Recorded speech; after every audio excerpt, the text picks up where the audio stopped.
Dirigi aí ao ilustre relator, o deputado Sérgio Weissel, que, através de um relatório muito bem feito, chega a conclusões de alta significação, embora não tenha o nosso apoio. E quero me dirigir também ao ilustre doutor Maris de Oliveira, um jurista ilustre, que na sua defesa indica temas de alto interesse jurídico. Inclusive, no final do seu trabalho, ele faz aqui algumas observações a respeito da inviolabilidade da intimidade e a respeito da gravação dentro desse ângulo, o que merece também os nossos aplausos. Senhor presidente, nós estamos diante de uma situação realmente polêmica. O que nós estamos assistindo preliminarmente é um debate político. É um debate político. Os que são da oposição contra o presidente Temer tomam aqui as suas atitudes naturais e razoáveis de uma forma um tanto enfática e, às vezes, até de uma forma agressiva. É o papel das oposições. A agressividade é o papel das oposições. E outros muitos são seguidos por umas influências presentes na vida moderna. Quero dizer, senhor presidente, que hoje tem uma grande significação na vida social do Brasil, na vida política, o que eu chamo as forças do telejornalismo. O telejornalismo domina, em grande parte, a opinião pública na sua maior área. E é um dado que nós não podemos esquecer, porque está presente diariamente junto de todos nós. É o telejornalismo.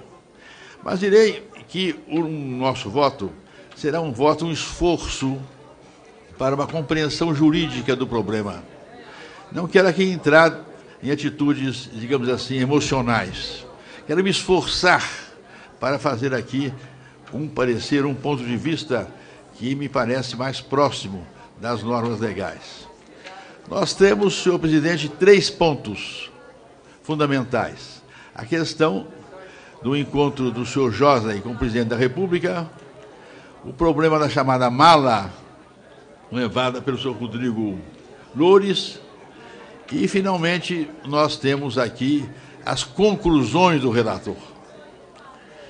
Em relação, senhor presidente, à questão do senhor Josley com o encontro do presidente da República, eu não vejo nisso nenhum crime. O presidente da República, ou qualquer autoridade, pode receber quem quiser, e a hora que for. É um direito nosso. Qual é o deputado aqui que não recebe uma pessoa que acha importante na sua região, de dia, de manhã, à tarde ou à noite? Pode receber. Isso é coisa mais do que natural. Quer dizer, o encontro com qualquer outra pessoa é o impositivo da vida política. E o presidente da República, por certo, tem que receber um homem como Josley. Não aquele que é hoje visto por todos nós, mas sim aquela figura que representava um dos grupos econômicos mais poderosos do país. Tinha que receber e tinha que conversar e tinha que dialogar com ele.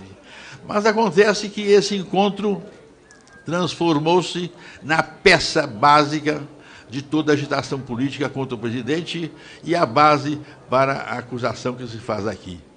Na realidade, esse encontro tem a sua base, digamos assim, para a crítica, no áudio que se conseguiu ali de uma maneira imoral. Quer dizer, o senhor Josley foi falar com o presidente da República com o intuito de gravar palavras possíveis contra o próprio presidente da República. É uma atitude que eu considero imoral, mas que aconteceu. E desse contato do presidente com o senhor Josley, surgiu um áudio. Esse áudio foi terrivelmente condenado na sua veracidade por um técnico, que é o senhor Molina, mas também o NPC, o órgão da polícia, não trouxe uma palavra definitiva a respeito da veracidade de alguns pontos de vista que a oposição defende. Ao contrário, esse órgão criminal, estatal, ele apresenta algumas dúvidas também a respeito do áudio e não dá, assim, uma palavra definitiva a respeito desse assunto.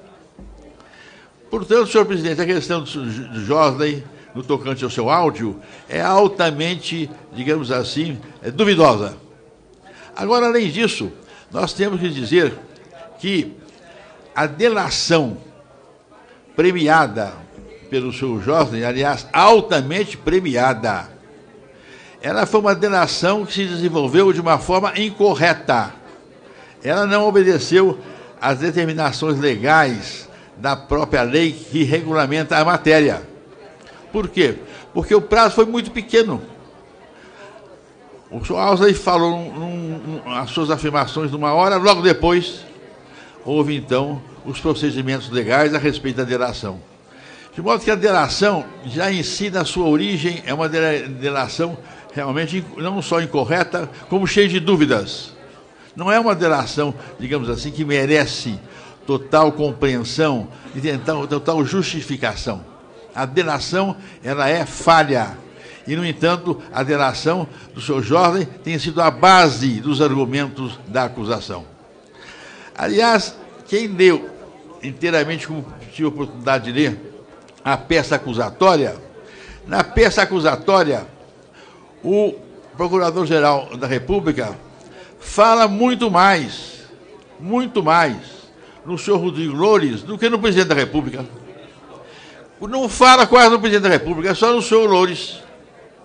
E fala no presidente da República apenas como adendo das atividades do senhor Loures, mas sem comprovar isso. Sem comprovar isso. E aí, senhor presidente, chegamos a uma outra parte importante. É a questão da mala. A questão da mala tem que ser vista dentro da lei e não de acordo com as paixões de ordem política.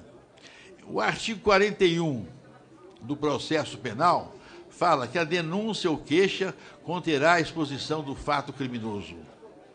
Quer dizer, não houve uma exposição do fato criminoso em relação à mala, não há prova de que a mala foi entregue ao presidente da República ou de que chegou às suas mãos. Não há prova disso. Se refere à mala, mas se tira uma conclusão que essa mala seria levada ao presidente da República por afirmações de determinadas pessoas dentro do processo.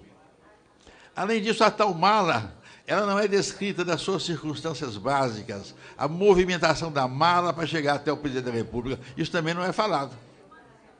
E, diremos mais, que não se pode, assim, identificar o fato criminoso quando faltam esses elementos básicos. Do contrário, é muito fácil acusar uma pessoa e até realmente condenar uma pessoa sem os dados necessários contidos no artigo 41 do Código do Processo Penal.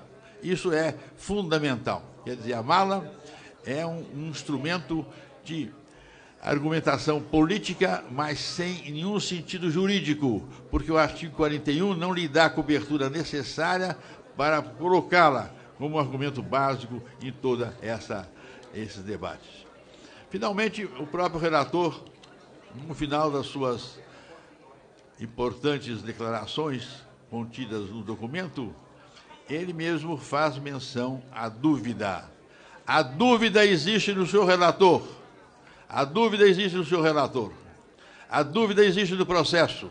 Mas Sua Excelência, para resolver o problema, então lança uma tese socialista, que em dúvida pró-sociedade.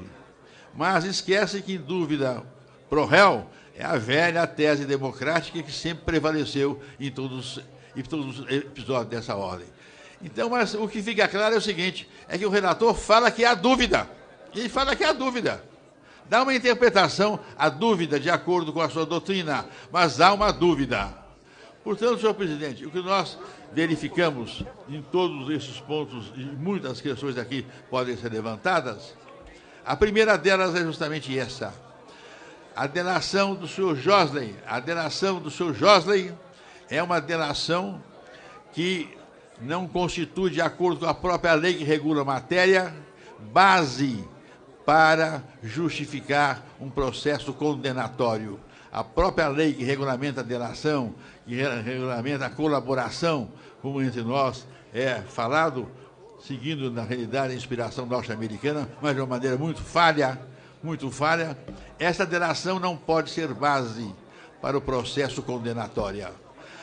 A questão da mala também não pode prevalecer, porque não há prova correta e clara de que a mala serviu de instrumento criminoso, de acordo com o artigo 41 do Código de Processo Penal. E, finalmente, a dúvida existe. A dúvida existe. O relator é que declarou que tem dúvidas. O relator tem dúvidas, senhor presidente, mas dá a sua interpretação. Em caso de dúvida, ele é justamente contra os réus, contra os indiciados nesse processo. Portanto, senhor presidente, certo de que as palavras da delação de Joesley são delações inteiramente ilegais para servir base do processo, e isso está na própria lei que regulamenta a delação, que regulamenta a chamada colaboração. Ela não pode servir de base para o procedimento processual.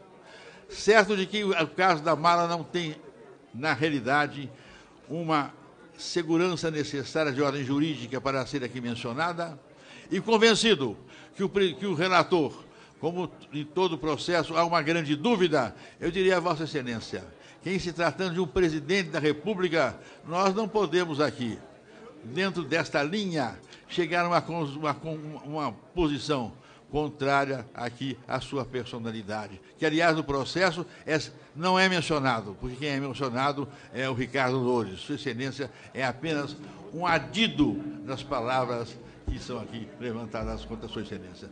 Por essas razões, senhor presidente, não sou a favor da admissibilidade. Não por razões políticas, mas puramente por razões de ordem jurídicas. Não há base para o andamento do processo. O nosso voto, por conseguinte, é contra a acusação.